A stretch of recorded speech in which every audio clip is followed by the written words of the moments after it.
Вечера зборуваме за една многу битна тема. Насловот е Библијата, книга на животот, Библијата Божја реч. Библијата редовно од година в година е бестселер. Тоа значи најпродавана книга на светот.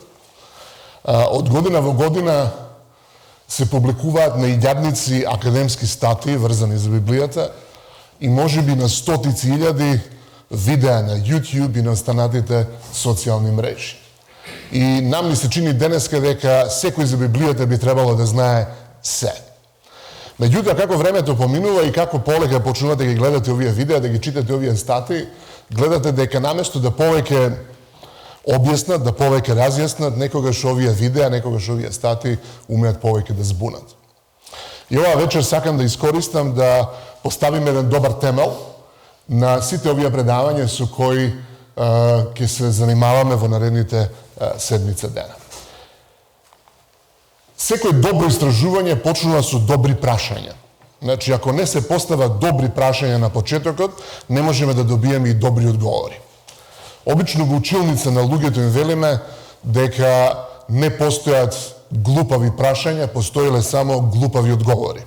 И тоа е точно кога се работи за студенти. И студентите во училница треба да се охрабрат да постават било какви прашања, да се заинтересираат за било што ги интересира и да не се почувствуваат дискриминирани кога е во прашање нивното знаење и прашањата кои ги интересираат. Меѓутоа, кога е во прашање, така да кажем, едно научно размислување, кога се пишуваат научни статии, мора да се постават прецизни и јасни прашања. Сите студенти кои студираат теологија го знаат значењето на така нареченото research question или истражувачко прашање. Ние тоа го правиме во секојдневниот живот исто така. Ако се занимавате со било што, морате да поставите добро прашање. Ако сте занаетчија и доаѓа некој да ви порача некој предмет, дали сте машин бравар, дали сте столар, вам муштеријата мора добро да ви објасни за што се работи и што сака, за да вие тоа може да го направите што подобро. Се сеќавам кај берберите кои одам во Англија, тоа се курди од Ирак, постои надпис: не прифаќаме рекламации откако сте му објасниле на берберот како сака да ве почиша. Што значи морате добро да објасните како берберот сака да ве почиша, оти парите не ви ги враќаат. Така и вечерва. Поставуваме добри прашања и парите не ги враќаме. Прво прашање: што е тоа Библијата? Прашањето на прв поглед изгледа многу интересно, многу едноставно, меѓутоа ќе видиме дека многу луѓе тоа не го разбираат. Второ прашање: дали Библијата е автентична и веродостојна? Автентична значи дали Библијата навистина е она за што се открива, а тоа е дека е Божја реч, напишена од одредени луѓе кои биле инспирирани или вдахновени од Светиот Дух. И третото прашање, веродостојност значи дали е Библијата вистинита книга, дали ја зборува вистината, дали не е полна со митови и измислици. И конечното прашање е зошто Библијата ја сметаме за Божја реч. Што е тоа Библија? Библијата е всушност една мала библиотека составена од 66 книги. Денеска многу луѓе, посебно во овој дел од светот, имаат обично еден авторитет на кој се повикуваат и тоа е тоа. Една книга, еден човек, една школа на размислување, една врста или еден вид на аргументи. Меѓутоа, Бог, за да му објасни некој работи на човекот, му дал 66 книги, кои се напишани од различни писатели. Што значи, кога ја читаме Библијата, ние мораме да бидеме свесни дека пишуваат луѓе во различен животен период, луѓе кои се соочувале со различни околности и луѓе кои одговараат на различни прашања. Многу често кога се проучува Библијата, луѓето доаѓаат со своји прашања, а Библијата одговара на некои сосема други прашања кои ги мачат овие автори. Што значи, ова е многу битна работа да се знае. Библијата обично се дели на два дела, Стар и Нов Завет. Овие два изрази потекнуваат и се врзани за најверојатно за Јероним, еден од црквените оци во 5. век после Христа. Меѓутоа, овие два израза ми се чини дека носат повеќе штета отколку што носат корист. Оти луѓето велат Новиот Завет е вистинска работа, ти е нов. А овој стариот, тој не треба да го читаме, оти е стар. Кој сака стари работи, освен ако не се многу вредни. Така да, иако ова се две најусталени имиња за Библијата како се дели, не се баш најсрекни. Обично Стариот Завет, или оно што го нарекуваме Стар Завет, го нарекуваат еврејска Библија, затоа што еврејската Библија или Стариот Завет е нешто што дошло преку евреите на нивни јазик, воглавном, и е напишено од автори кои се евреи. И исто така Стариот Завет е нивна света книга. Додека Новиот Завет одредени еврејски рабини го нарекуваат апостолски списи. Затоа кога разговарате со евреи, а не сакате да ги увредите и да им кажете вие читате Стар Завет, ние читаме Нов Завет, вие им велите, ние читаме, ги вклучуваме или ги читаме и апостолските книги заедно со еврејската Библија. Оти да не заборавиме, Новиот Завет во најголема мерка е пишуван од евреи. Христос, по тело, бил евреин. И сега постои една долга традиција во историјата на христијанската црква, во која тоа Исусово еврејство и еврејството на апостолите се брише. И една од најголемите причини зошто не може добро да се разберат посланијата на апостол Павле е што се исклучува идејата дека апостол Павле е рабин и дека неговата традиција е јудаизам.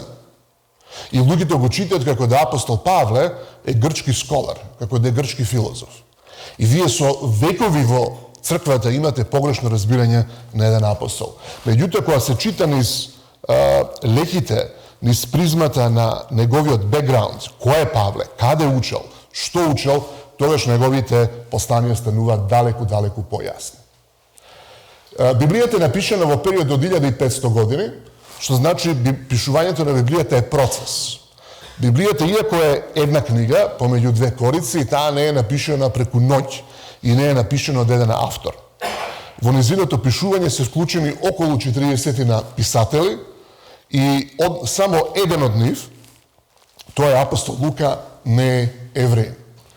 Таа е напишана, велиме, од периодот 1500 години, каде имате најверојатно дека првата книга Мојсиева не е прва книга, туку книгата за Јов е прва книга и напишана е некаде околу 15 век после Христа, пред Христа, се извинувам, додека најстарата книга од Стариот Завет е напишана негде кон крајот на 5 век после Христа, пред Христа. Новиот Завет е напишан во многу пократок период и напишан е најверојатно помеѓу 49-та година после Христа, прв век после Христа, до некаде 95-та, 100-та година после Христа. Што значи Библијата е пишувана во еден процес. И бидејќи Библијата е пишувана во еден процес, вие можете да во Библијата, додека читате од почеток до крај, да најдувате на одредени теми кои во Библијата се развиваат. И затоа е потребно да Библијата се чита од почеток до крај. Нормално, може да се сконцентрирате на одредени делови многу повеќе, доколку ги изолирате и ги земете да ги читате, но најдобро се разбираат библиските книги кога се читаат во целина и кога за една тема се зема целото Свето писмо во обзир. Сега, библиски канон. Ова е една многу интересна тема и обично и велиме на студентите, доколку немате тема за докторска дисертација, пишувајте за библискиот канон. Оти ова е една вечна тема и ова е тема која привлекува многу, која дава многу одговори, но во исто време поставува и одредени прашања. Зборот канон значи мерило или стандард и доаѓа од сумерскиот јазик, јазикот на Месопотамија од античко време, и означува трска како еталон за должина. Денеска не сум видел во Македонија, не сум видел ни во Англија, каде луѓето продаваат штоф. Порано тоа беше многу популарно, јас секам и мајка ми, баба ми, ќе се спремат, одат во град да купат штоф. Ќе се шие костум, ќе се шие нешто. Господја Стојка е тука и знае за што зборувам. И сега, кога ќе отидевте на тие тезги, луѓето обично има 1 метар, не оној метар како шивачите, туку дрвен 1 метар. И тоа се сметаше за стандард. Тоа е на некој начин канон, стандард или мерило. Во библиските студии зборот канон е листа на библиските книги, чии писатели се сметаат за вдахновени, а со тоа овие книги се сметаат за врховен авторитет на верата и животот. Сега, во христијанската црква постојат различни канони и за нив нешто подоцна. Затоа на почетокот е многу битно да знаеме кои навистина книги ја сочинуваат Библијата како Божја реч. Но да видиме како библискиот канон доаѓа во постоење и кои се тие работи кои во библискиот канон едноставно имаат влијание. Најпрви, кога зборуваме за библискиот канон, зборуваме за апокрифите. И апокрифите се сметаат во одредени цркви, како римокатоличката и православната, како второканонски или дефтероканонски. Апокрифа на грчки значи сокриено. Тоа се книги настанати во меѓузаветниот период.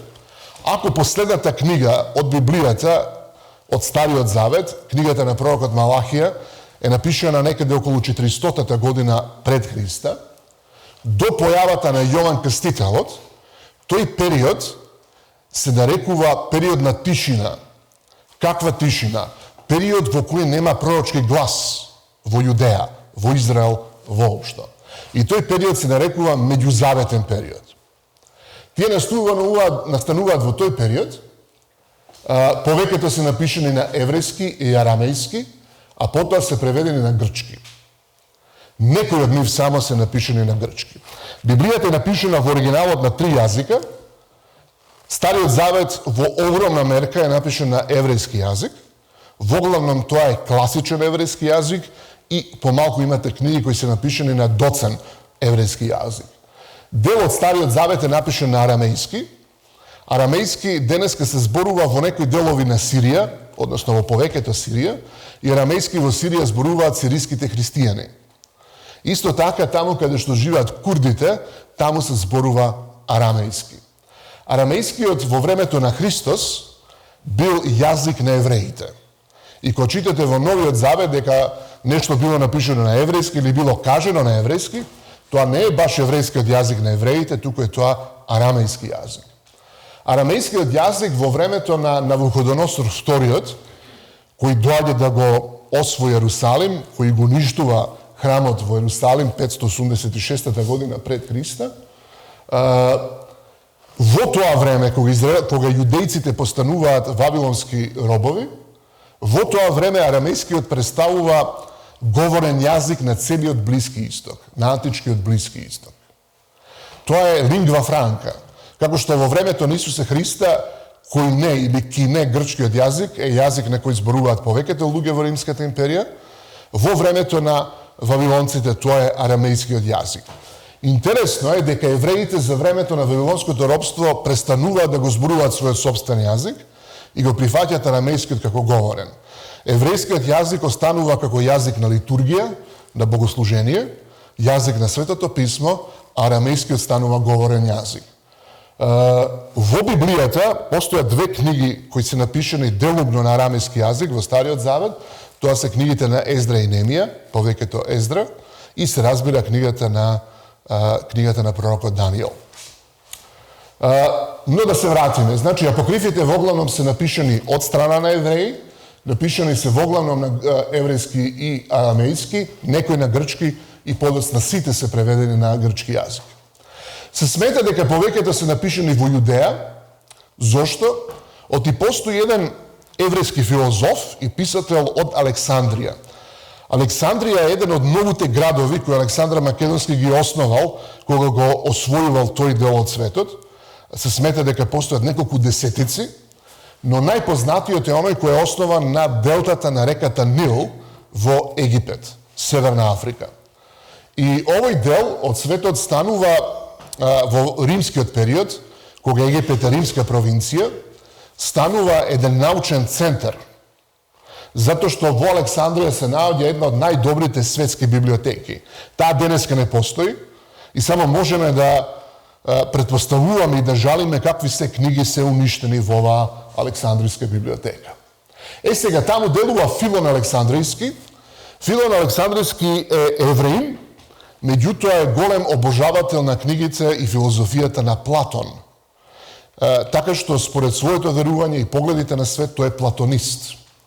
И Филон смета дека Бог зборувал и преку Библијата и преку Платон. Толку го станал Платон. Сега Филон Александрийски, кој живе во втората половина на првиот век пред Христа, значи тој му е претеча на Христа, и делумно во првата половина на првиот век после Христа, не ги споменува апокрифите во своите списи, кога се занимава со толкување на писмото. Што значи апокрифите во тоа време во Египет немале големо влијание. Рабините во Јудеја пред и после 70-та година после Христа не ги сметале апокрифите за свето писмо, туку ги сметале книгите за корисни. Ориген и Јероним ги сметале за неканонски и исто така Мартин Лутер. Римокатоличката црква ги прогласува за канонски на соборот во Трент 1546 година после Христа, 16 век. Овој собор во Трент е познат и како контрареформација. Православната црква исто така ги смета за второканонски или дефтероканонски. Меѓутоа, оно што интересно е дека Христос и апостолите во Новиот Завет никогаш не ги цитирале апокрифите како свето писмо или како авторитетна збирка на книги. Што значи Христос и апостолите се наша мерка. Библискиот канон и псевдоепиграфите. Псевдоепиграфи се уствари книги кои се напишани од анонимни автори, некаде од вториот век пред Христа па понатака. Книгите се напишани од анонимни автори, но имињата на книгите се дадени според важни личности од Стариот Завет. Имате книга Прва Енохова. Книгата Прва Енохова е една од најпопуларните книги на заедницата која престојува во Кумран. Кумран е место кое се наоѓа на западната обала од Мртвото море. Денес кога гледате и слушате вести од Израел и кога слушнете вести од западната обала, тоа е тоа место, тоа е таа ерија, тоа е тој регион. Таму Прва Енохова била една од најпопуларните книги во кумранската заедница. И е наречена според јунакот од Стариот Завет Енох. Меѓутоа, тој Енох од Стариот Завет не е напишал оваа книга воопшто. Сите знаеме дека оваа книга е напишана во некаде вториот век пред Христа. Дури постои верзија на оваа книга на старословенски јазик, што значи била многу интересна за старите словени. Подоцна имате книги како што се нарекуваат втора, трета, четврта книга Ездра, имате книга Мојсиево Вознесение и така натака. Цитирани се на најмалку две места во Новиот Завет и тоа е во посланието на Јуда, стихот 9 и стихот 14. Да се разбереме, името Јуда денеска меѓу христијаните има едно пежоративно значење и дури има значење, преносно значење на некој кој е предавник. Меѓутоа, Јуда е едно вообичаено еврејско име, на еврејски се нарекува Јехуда и го содржи Божјето име во него, што значи дека едно убаво име. Меѓутоа, поради делото на еден човек во Новиот Завет, оној кој го предал Христа на неговите непријатели, ова име е табу во христијанството. Овој Јуда е брат на Јаков, кој се споменува во Новиот Завет како писател на едно послание, а Јаков за себе вели дека е брат Господов. Се смета дека Јаков е еден од полубраќата на Исусе Христа, што значи дека Јуда исто така е еден од полубраќата на Исусе Христа. Очигледно за евреите и еврејските христијани псевдоепиграфите биле нешто интересно, меѓутоа Христос никогаш, ама никогаш, не цитира псевдоепиграфи. Псевдоепиграфите продолжуваат да постојат и понатака во историјата на христијанската црква и нив ги произведуваат дури и некои христијани во 3, 4, 5 век после Христа. Колку од вас сте чуле за филмот Кодот на Да Винчи?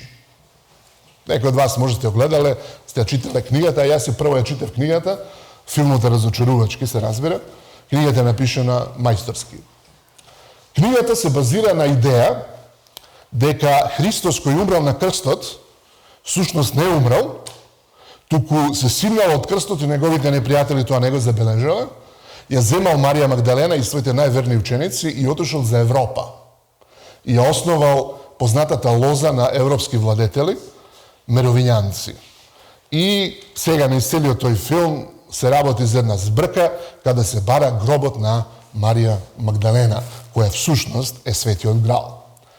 Сега, која пишува книгата? Книгата ја пишува Ден Браун, тој е американски професор по книжевност. Ден Браун претходно напишал на 3-4 новели кои не добиле никаква популарност и не продал многу копии. И однеднаш се сетил дека ако не напише книга која ќе вклучи две работи, религија и секс, тогаш книгата нема да се продаде. Ги вклучува овие две работи и прави бум. Книгата се базира историски на одредени извори кои се сметаат за невистиници, кои се сметаат само за една човечка фикција. Тоа се така наречените гностички евангелија, кои се настанати некаде во Египет и пронајдени се во местото Наг Хамади. Едно од тие евангелија е евангелието според Јуда. Во овие евангелија Христос е опишан како човек кој е заљубен во Марија Магдалена и опишан е во некои многу чудни термини. Овие евангелија никогаш не се прифатени од ниедна христијанска црква, ниту се сметаат за автентични. Затоа што вистинските евангелија се напишани накратко после Христовото воскресение и вознесение од оние кои биле со него или од оние кои биле соработници на оние кои биле очевидци. Понатака зборувам нешто повеќе на тоа. Што значи тие библиски псевдоепиграфи врзани за тие евангелија се отфрлани како неточни, невистинити, неисториски. Сега, ова е многу интересно, а тоа е процесот на канонизација. Односно, многу е битно како е настанат во прво лице или во прво време, како е настанат канонот на Стариот Завет. Најнапред мора да се каже дека канонизацијата е процес. И канонизацијата на Стариот и Новиот Завет бил долготраен процес. Значи, никогаш немате еден собор, црквен или еврејски собор, на кој луѓето рекле, добро, сега ќе ги одвоиме книгите кои се канонски од книгите кои не се канонски. Тоа, таков собор не постоел. Канонизацијата на Стариот Завет е завршена некаде до 130 година пред Христа и користени се 4 критериуми за канонизација. Првиот критериум е дека книгата морала да биде напишана пред 4 век пред Христа. Тоа е многу битно. Вториот критериум е книгата морала да биде целата или повеќето напишана на еврејски јазик. Трето, да биде широко употребувана помеѓу евреите. Знаете дека во времето на Езра и Немија се основа еден нов концепт на заедништво помеѓу евреите. А тој концепт се нарекува синагога, или евреите го нарекуваат Бет Кнесет. Синагогата не е храм, синагогата не е црква, синагогата е всушност зграда, собиралиште, каде евреите ја проучуваат Библијата, каде евреите се молат, но во исто време каде што се одвива нивниот целокупен општествен живот. Тука се погребува, тука во смисла се вршат погребни процеси, не се погребува баш таму, туку комеморација се врши таму, тука се венчаваат, тука се прославуваат свадби, тука се игра оро, кога ќе дојде нов спис на петокнижието. Евреите во синагогите никогаш не читаат печатена Библија, никогаш. Тие читаат рачно испишена Библија. И со тек на времето, бидејќи се работи за свиток, тој текст напишан на телешка кожа едноставно почнува да исчезнува од многу хабање и тој текст тие не го фрлаат во ѓубре, далеку било, ниту во оган, уште помалку, туку тој текст го погребуваат во земја како што се погребува човек. Всушност, кумранските списи, кои ние ги знаеме денеска, се похабани или премногу користени списи кои ги користеле луѓето во кумранската заедница и тие ги ставале во големи ќупови и ги ставале во недостапни карпи и пештери, бидејќи ги погребувале како луѓе. Вие знаете дека во Христово време луѓето не се закупувале пред се, туку гробовите се длабеле во карпи. И така се погребувани и светите списи. Сега, ако ќе дојде ново петокнижје во синагога, тогаш настанува радост и се игра оро во синагогата. Зато синагогата не е храм и не е црква. Зошто е ова битно? Затоа што евреите својот храм, направен од Соломон, го губат во 586 година пред Христа. И вториот храм е обновен и завршен во 515 година пред Христа. Што значи дека цели 71 година биле потполно без храм. И центарот на нивното богослужение веќе не е толку на самиот храм, колку што е на Светото писмо. Некои историчари ќе кажат дека евреите од луѓе на храмот стануваат луѓе на книга. Иако храмот повторно е обновен, 515 година пред Христа, тоа не е доволно, затоа што евреите и во Вавилон, и евреите кои станале во Јудеја, почнуваат да забораваат својата религија, да го губат својот религиски идентитет. И сега ова е многу битно. Европа овие денови е залудена со национализам. И ако ние нешто балканците можеме да се пофалиме дека се едно 30-40 години позади нас, нели? Кога ние се занимававме со национализам, Европа беше потполно соединета. Меѓутоа, денеска Европа е залудена од национализам. Во бизнисот некои тоа го нарекуваат протекционизам, каде што штитат својата економија на штета на другите економии. И тоа го гледате и во Европската унија. Имате еден Виктор Орбан, кој вели ќе пуштиме Украина во Европска унија, ама мора да платите 30 милиарди евра, нели? Многу интересни настани. Меѓутоа, за евреите во Стариот Завет национализмот не е толку врзан само за нацијата или кој ве родил, туку е врзан за нивниот религиозен идентитет. Дали веруваат во вистинскиот Бог на вистински начин и дали го разбираат еврејскиот јазик. Оно што е проблем, кога луѓето се враќаат од Вавилонско робство, е што не го разбираат еврејскиот јазик. И кога читате книгата на пророкот Неемија, 8-9 глава, вие гледате дека свештениците ја читаат Библијата, која е напишена на еврејски, меѓутоа мора да се појават други свештеници кои на народот ќе му ја протолкуваат. Тоа протолкување вклучувало и превод. Оти луѓето не го разбирале еврејскиот јазик. И затоа во синагогите кои ги основа Езра, во 5 век пред Христа, главно место во тој настан, покрај сите останати настани, е проучување на Светото писмо.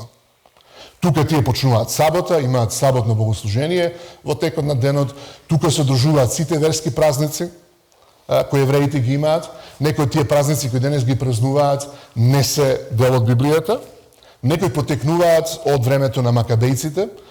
Имавте празник Ханука, празник на светло, на видело, тој беше пред неколку седмици. Имате празник на Пурим. Празникот Пурим е кога евреите се спасени во книгата на Естира, од страна на Естира, односно Бог, што значи има многу празници кои не се дел од Петокнижието. Како и да е, да биде широко употребувана помеѓу евреите. Најбитен спис за евреите од Стариот Завет е Петокнижието. Тој се чита секој ден во синагогата и плюс се чита делови од останатите делови од Библијата, посебно пророчките книги.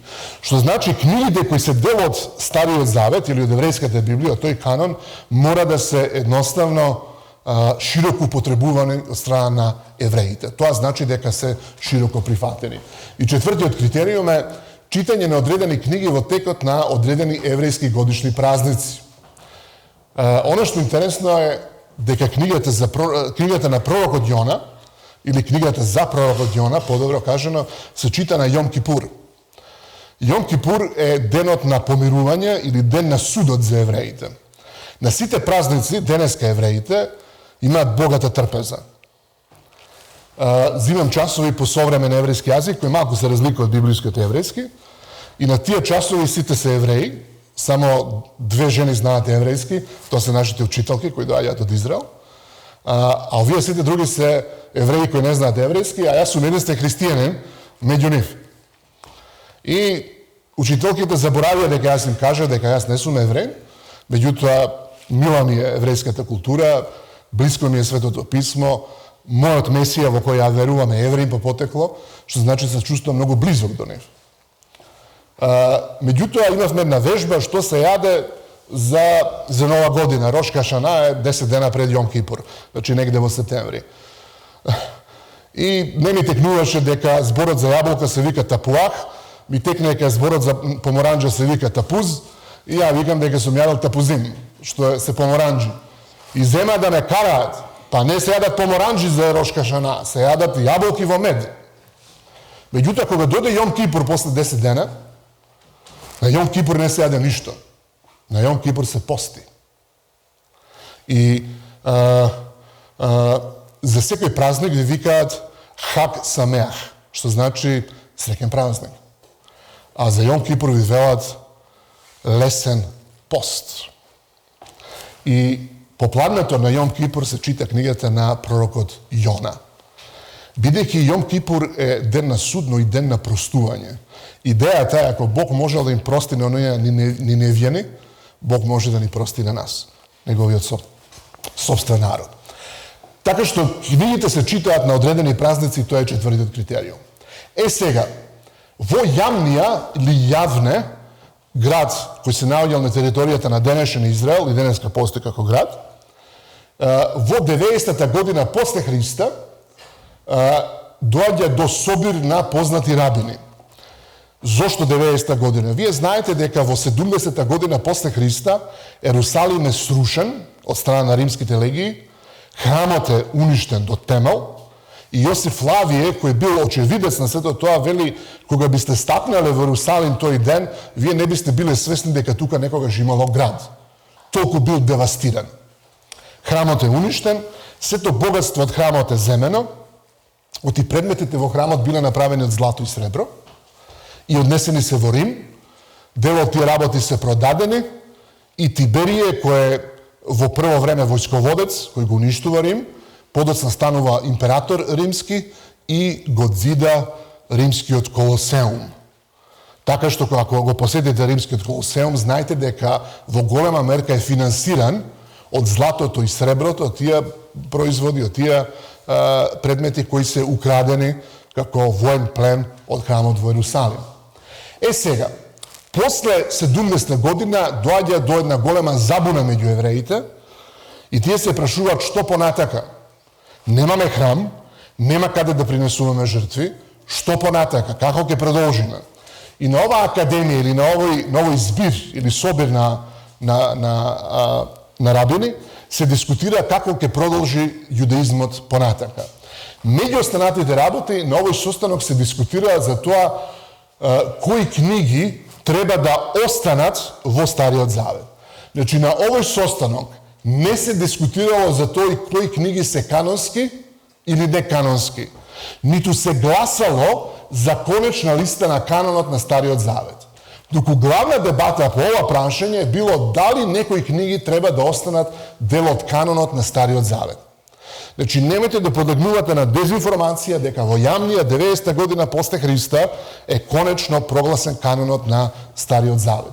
Канонот е завршен 130 година пред Христа. Меѓутоа, тука се разрешува и последната дилема дали книгите на пророкот Езекијел, книгата на проповедник, книгата Песна над песните и книгата на Естира треба да останат како дел од Библијата. Постои причина за сите овие 4 книги, зошто стануваат тема на ваква дискусија. Песна над песните е книга и Естира во која името на Бог не се споменува и нив тоа веднаш им било сомнително. Книгата на проповедник е една од најпредизвикувачките книги да ги читате во Стариот Завет и оваа книга не смеете да ја читате во делови. Ако ја читате во делови, ќе помислите дека авторот е агностик, можеби атеист, или дека авторот е хедонист, кој само би да ужива и ништо да не работи во својот живот. Меѓутоа, морате да читате во целост, посебно 11-та и 12-та глава. И секако книгата на пророк Езекијел. Езекијел е многу интересен пророк. Езекијел е пророк кој се разликува од останатите пророци. Многу имена го сметаат за ексцентрик, за чуден човек. Меѓутоа, потребен бил таков пророк со несекојдневни пораки и со несекојдневно однесување до своите современици, затоа што работел во едно несекојдневно време. И Бог бира такво едно средство за работа. Што значи, тоа е прилика сумирање на оваа дискусија кога зборуваме за канонот на Стариот Завет. Канонот на Новиот Завет е дискутиран понатака на одредени христијански собори и веќе во вториот, почеток на третиот век, веќе тие дилеми се разрешени, кои книги црквата ги прифаќа на широко, слично како евреите, како инспирирани книги. Конечната листа е соопштена на соборот во Никеја, 325 година после Христа. Меѓутоа, канонот не е настанат тогаш. Канонот се формира многу пред тоа, а тогаш се само финализирани одредени изјави. Тогаш немало гласање, туку само нотирање на одредена изјава. Сега, автентичност, дали Библијата е навистина книга која напишеле луѓето кои тврдат дека напишеле и дали книгата е веродостојна. Конечно прашањето дали денес ја читаме истата Библија која напишеле оригиналните автори. Ке дадеме еден библиографски тест. Најнапред, колку копии постојат. Зашто копии? Оригиналните списи се нарекуваат автографи. Што значи, ако авторот напише книга, дали рачно, денеска може да ја искуси на компјутер, подоцна да ја отпечати, тој отпечатен текст или тој откуцан файл, значи дека се работи за оригиналното дело, автограф на авторот. Меѓутоа, од античко време, ние имаме само копии, не само на Библијата, туку и на сите останати книги. Ние ги немаме оригиналите кои ги пишувале Платон, Аристотел, ги немаме книгите, денес дури се сомневаат некои луѓе дали постоел Заратустра. Заратустра е основач на зороастрионизмот во Персија, во 10 век пред Христа. И некои луѓе се прашуваат дали тој човек воопшто постоел. А списите кои му се препишуваат се едни од највлијателните религиски книги на Блискиот Исток после Библијата. Што значи денеска ние се занимаваме со копии. И бидејќи се занимаваме со копии, ние мораме да го поставиме прашањето колку копии постојат. Поентата на овој тест е, што повеќе копии постојат, шансите дека се книгите вистините и автентични се огромни. Тест број 2. Колкава е временската разлика помеѓу автографите, оригиналните книги и копиите? Поента на овој тест, што е помала разликата укажува на поголема автентичност. Тест број 3. Каде се копиите пронајдени и колкави се разликите меѓу нив? Поента. Ако копиите доаѓаат од повеќе места, тогаш постои помала веројатност да постои завера за да се фалсификуваат истите. Јас кога растев, тогаш немаше многу Библии да се купат, тоа не е изговор, меѓутоа тоа беше мојата реалност. Јас во својот живот првпат Библија сум видел кога имав 18 години. За вас, некои од вас тоа е многу смешно, некои од вас сте научиле да читате, читајќи Библија. Меѓутоа, во мојот живот Библијата се појави кога јас имав 18 години. И низ текот на растењето нам ни беше говорено од различни извори, тогаш немаше социјални мрежи, ама имаше некои чудни списанија, како не знам, Треќе око, Арка, или не знам како, и во тие списанија можете да налетате на огромен број на дезинформации за Библијата. Помеѓу останатото дека Библијата е всушност фалсификувана. Не читаме иста Библија. Ако сте некаде во Западна Европа, посебно во Британија, и ви приде човек со муслиманско име и да праша дали сте христијани и велите вие да, тој ќе почне да ви сведочи за исламот, број 1, дека Библијата која вие читате е погрешна, а Куранот е вистинската копија. Значи, тоа го имате и кај муслиманите, дека христијаните не читаат вистинска Библија. Па да почнеме. На левата страна ги имате авторите на одредени книги и збирот на книги во Новиот и Стариот Завет. Значи, го имаме Цезар, го имаме Платон, го имаме грчкиот историчар од 5 век пред Христа и го имаме Еврипид. Еврипид е научник кој работи во Египет. Еврипид верувал дека земјата е округла. Уште тогаш и тоа го докажал на свој начин. Цезар, кој живе од 100-та до 44-та година пред Христа, првата копија од неговите списи ја наоѓаме во 900-та година после Христа, што значи 1000 години откако оригиналот напишан. Денеска постојат само 10 копии од неговите книги. Платон живее во 5-тиот и 4-тиот век пред Христа и неговите први копии ги наоѓаме во 900-тите години после Христа. Списите на Платон и останатите атински филозофи се уништени од страна на христијанската црква негде во 6 или 7 век после Христа. Тогаш е укината познатата Атинска филозофска академија. Првите копии кои ние денеска ги имаме се на арапски, затоа што арапите биле заинтересирани за Платон и ги превеле неговите книги на арапски, и денес повеќето книги кои ние ги читаме од Платон се всушност превод од арапски. Меѓу оригиналите на Платон и првите копии на арапски, не на грчки, поминали 1200 години. Колку копии имаме? 7.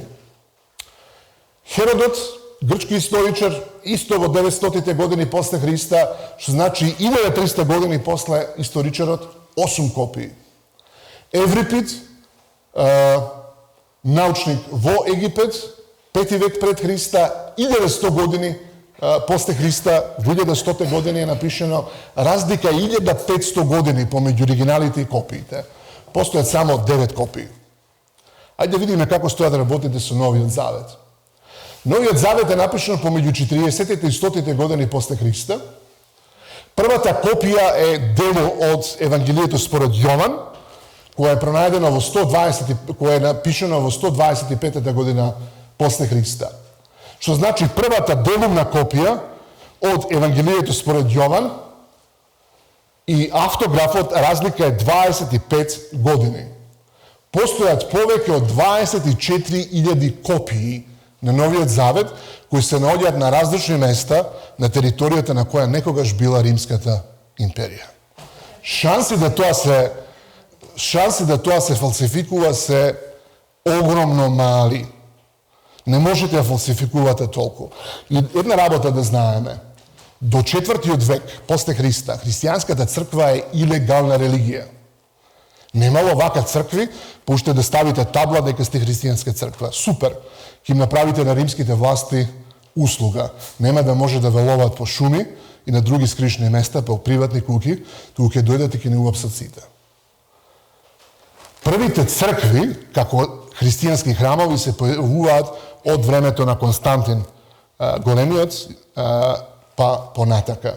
До тогаш луѓето се собирале во приватни домови. Стариот Завет.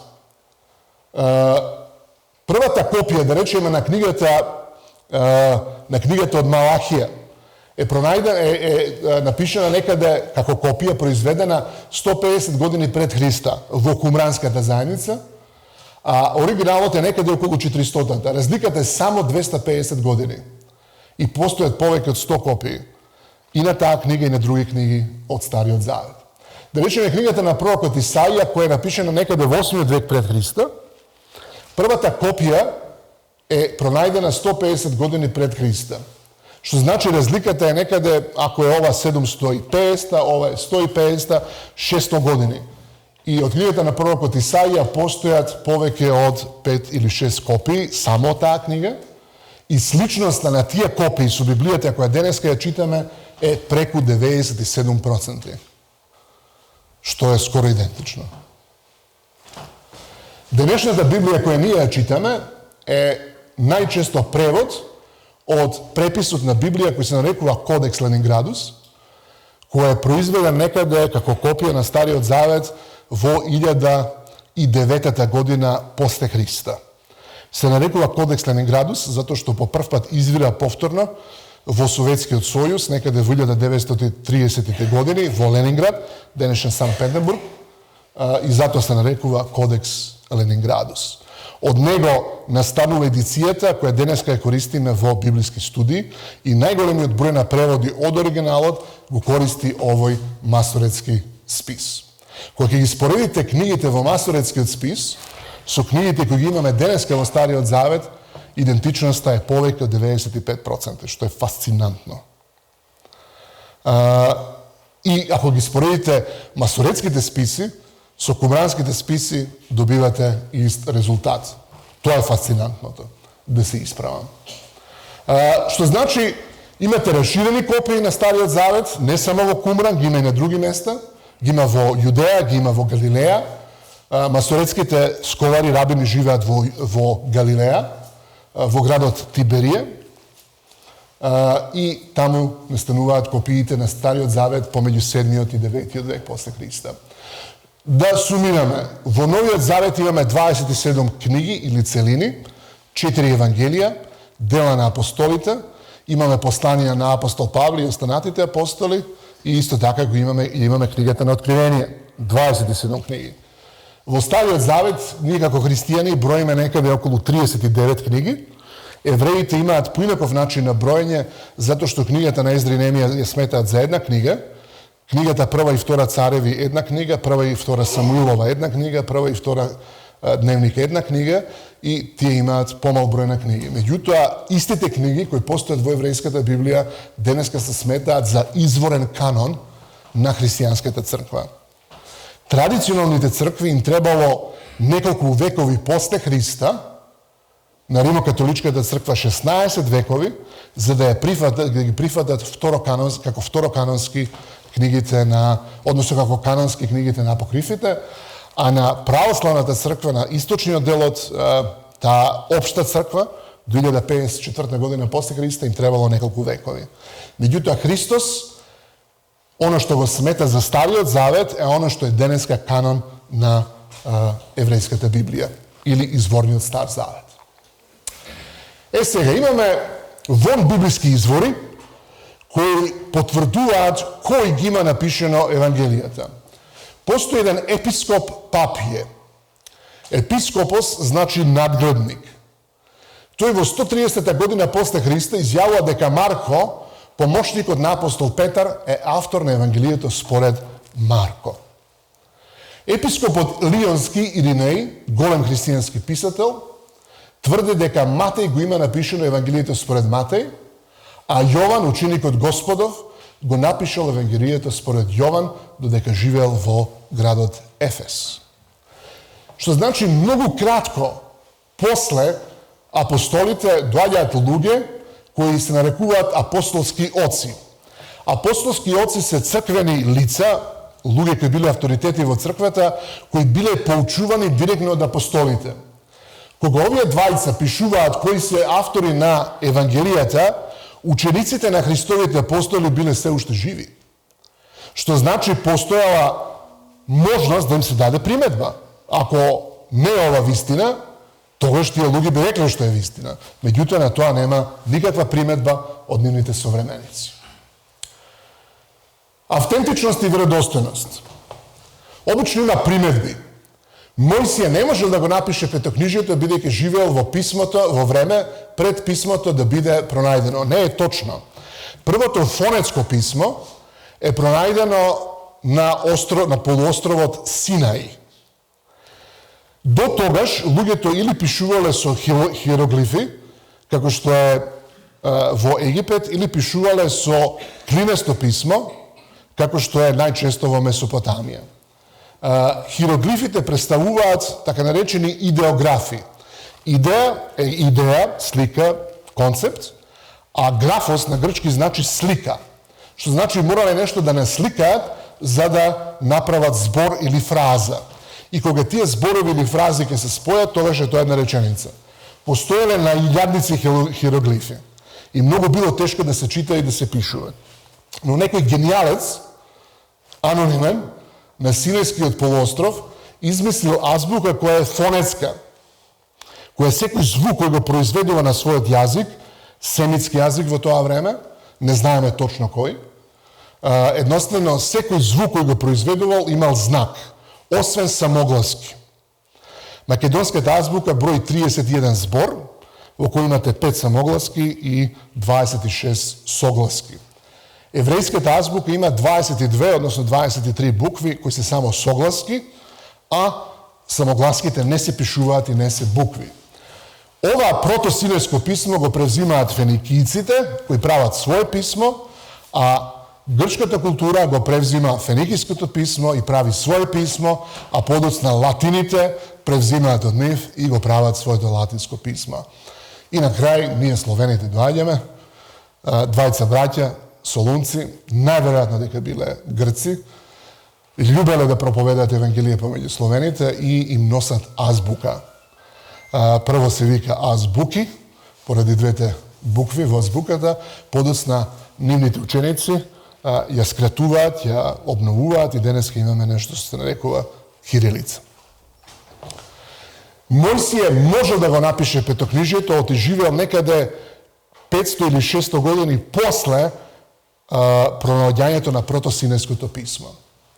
Градот Ур, родниот град на Аврам, во 19 век велеле не постои. Тоа е мит, измислица. Некаде во 19 век или 20 век, ја мислам дека ран 20 век, е пронајден градот Ур и градот Ур бил современ град за тоа време. Имал атмосферска канализација. Тоа значи кога ќе заврне дожд нема локал. Куќите биле направени на 2 спрата и децата оделе на училиште. Градот Петра, многу познат град денес, кој изглабен во цврста карпа, многу луѓе тврделе до 19 век дека не постои. Нормално тој е пронајден во 19 век и денеска е позната туристичка атракција. Народот Хетити тврдат не постоел. Народот Хетити е некаде северно од Израел, мокна нација, денеска не постои како нација, како народ, меѓутоа пронајдени се стотици записи за хетитите. Некои луѓе тврдат дека царот Валтазар од Данијел 5 глава не постоел, оти нема никаков запис на него. Подоцна се пронајдени глинени плочки од Вавилон кои го опишуваат овој владател и ни тврдат дека тој бил втор човек во Вавилонското царство. Тоа го знаеме и од Библијата. Зошто? Зашто татко му бил прв, а потоа знаеме дека на Данијел му ветил дека ако успее да го прочита надписот на зидот, ќе го направи да биде трет човек во царството. Автентичност и веродостојност. Постои прорекување за Месија со големо М. Во Стариот Завет постојат повеќе Месии, но постојано пророците наговестуваат еден Месија со големо М, или Христос. Исаја вели ке го роди девица, Лука тоа го потврдува. Ке се роди во Витлеем, според Михеј, Матеј тоа го потврдува. Ставот кон неговите тужители ќе биде да не ја отвори својата уста, додека го носат на погубување. Матеј вели 27 дека не се бунал воопшто. Погребан е во гроб на богат човек, Исаја 53:9. Матеј не известува останатите евангелија дека Јосиф од Риматеја го дарува својот нов гроб. На крајот се споменува Христовото воскресение во Псалам 16:10. Тој е текст цитиран од апостол Петар во делата апостолски 2 глава. И во дела апостолски вели Давид ова не го напиша за себе, туку го напиша за Исус од Назарет. Конечно, зошто ја сметаме Библијата за Божја реч? Прво, затоа што ја зборува вистината. Ние се уверивме на некои примери дека Библијата не лаже. И второ, Библијата ја зборува вистината затоа што е искрена и јасна. Постојат делови во Библијата кои ги читате, не ви е добро. Се чувствувате незгодно. Зошто? Затоа што удираат во коренот на глупостите кои ги правиме во животот. Нели така? Да не цитирам некои од 10 заповести. Некои се многу популарни за кршење во човечкото друштво. Библијата зборува вистината. Библијата е јасна и Библијата не црвенее кога треба да се каже вистината. Второ, Библијата е пренесувана од генерација до генерација во неизменета форма. Ние знаеме дека од 7 век после Христа, Стариот Завет, посебно Петокнижието, кога ќе се направи копија, таа копија не оди веднаш во употреба, туку рабинска комисија ги брои сите букви. И тие точно знаат колку букви мора да има во Петокнижието. Ако има една помалку или една повеќе, таа копија оди во оган. Што значи Стариот Завет, па и Новиот Завет е пренесен во една прекрасна форма. Конечно, Божјата реч Библијата е Божја реч, оти човекот, оти човечкиот живот го менува на добро. Можам да ви набројам многу примери за луѓе кои имале лош живот. Не само лош за себе си, туку лош за семејството, лош за пријателите. Меѓутоа не би сакал некои други луѓе да црвенеат, ајде на некој начин црвенеам јас самиот. Ова е еден од моите неомирени стихови во Библијата, туку еден од стиховите кои го обележува мојот ран живот, моите тинеџерски години и мојата рана младост, така да кажем, додека не полнам 18 години. На моја 12 годишна, 13 годишна возраст, татко ми починува, пред тоа дедо ми починува, и смртта станува големо прашање во мојот живот. Значи, што сега со овие луѓе? Што со мојата собствена смртност? Оти како дете одите на погреби на двајца луѓе кои ви се многу мили и драги. Дедо, татко, тоа се символ за сила, символ за стабилност, символ за сигурност. Тоа се луѓе кои ви се наоѓаат во животот и ви помагаат. Тоа е една идеална татковска фигура, нели? За жал има и друг вид на татковци, за жал. Меѓутоа, во мојот живот овие луѓе беа тоа, сигурност. Ако имаш некој прашање, одиш кај татко ти. Ако имаш некој прашање за некои други времиња, идиш кај дедо ти. Сега нема кај да одиш. А од друга страна, секој одење на погреб е всушност прашање во кое ние се сочуваме со својата собствена смртност. Зарем не? Јас, поради мојот позив, често одам на погреби, често и проповедам на погреби.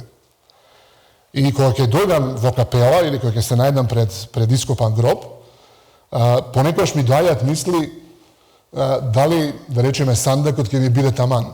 Јас сум малку покрупен човек и се велам овие 4 рачки за мене не би биле доволни. Требаат 6 добри да уградат. Си велам дали е доволно ова за мене. Едноставно, вие се соочувате и почнувате да размислувате за својата собствена смртност. И мора да постои одговор. Јас кога бев тинеџер, немав одговор на тоа. И последно место каде што го барав одговорот е Библијата. Зошто? Затоа што како тинеџери, каде ги собирав информациите? Денешните тинеџери не одат надвор, нели? А денешните тинеџери како се казнуваат? Ќе ти го земам мобилниот. Или ќе го исклучам Wi-Fi. Порано, ние кога бевме деца, ќе ти кажат не можеш да излезеш надвор. А сега децата им велиме те молам, излези малку на воздух. Па социјалните мрежи порано беа, барем во градовите, ќе се собере група на луѓе и ти ќе се мушнеш како тинеџер тука, меѓу постари, и ги слушаш што зборуваат. Тука се разглаба најразлични теми. Од религија, секс до каде има најефтин бензин за моторчето, каде има делови за моторчето или не знам ти што, или најновите вицеви. И во таа социјална медија на 20 век тука се слушаат најголеми глупости и лаги. 90% од работите кои сум ги чул како дете биле промашени и лажни за било која тема. И така исто и за смртта. После тоа читав списанија како што е Арка, Трето око и така натака, и тука уште повеќе ме збуни. И на крај сето тоа станав еден несреќен човек, кого стравот од смртта го измачуваше со години. Дури во најубавите мигови од моите тинеџерски години, мене стравот од смртта ме плашал. Се додека не се запознав со Бога и не почнав да ја читам Библијата и не почнав да се молам, и овој текст го отсликува тоа искуство. Овој текст се однесува на Христа и неговото отелотворување. Писателот вели, бидејќи децата имаат учество во месо и крвта, така и тој зеде учество во тоа. И со смртта да го уништи оној кој ја имаше власта над смртта, односно ѓаволот. И ова е поентата. И да ги избави оние кои заради стравот од смртта цел живот беа во робство. Стравот од смртта е живот во робство. Дури еден атеист, како што е Сигмунд Фройд, инаку човек кој цел живот, секоја сабота одел во синагога, иако атеист, бидејќи евреј, тој има кажано, ако сакаш да се избавиш и да живееш здрав живот, без грижи, да живееш живот во полнина, ти мораш да одговориш на прашањето, а што со смртта? И во неговата психоанализа постојат два концепти кои се многу битни. Ерос и танатос. Ерос е еротска љубов, сексуалност, од една страна, а танатос значи смрт. И одговорот што е смртта, за мене беше одговор да доживеам слобода. Ако ме праша некој што е за тебе животот со Христа, во еден збор, јас би рекол слобода. Слободно дишам и не се плашам. Да се разбереме. Ја го сакам животот и ако мене ме прашате, а тоа 100 пати сум го рекол, би сакал да живеам 1000 години, вака како што сум, со овој ум и со ова здравје. Ама кога е смртта во прашање, не се плашам ниту една секунда. Не ме плаши смртта, оти смртта е победен пријател. Како јас знам за себе си дека Библијата е Божја реч? За мене Библијата ме ослободи од робство. И живеам живот на слобода. Бог нека не благослови сите да живееме живот на слобода. Би додале амин, доаѓа од еврејскиот збор емет, што значи вистина. Нека биде така.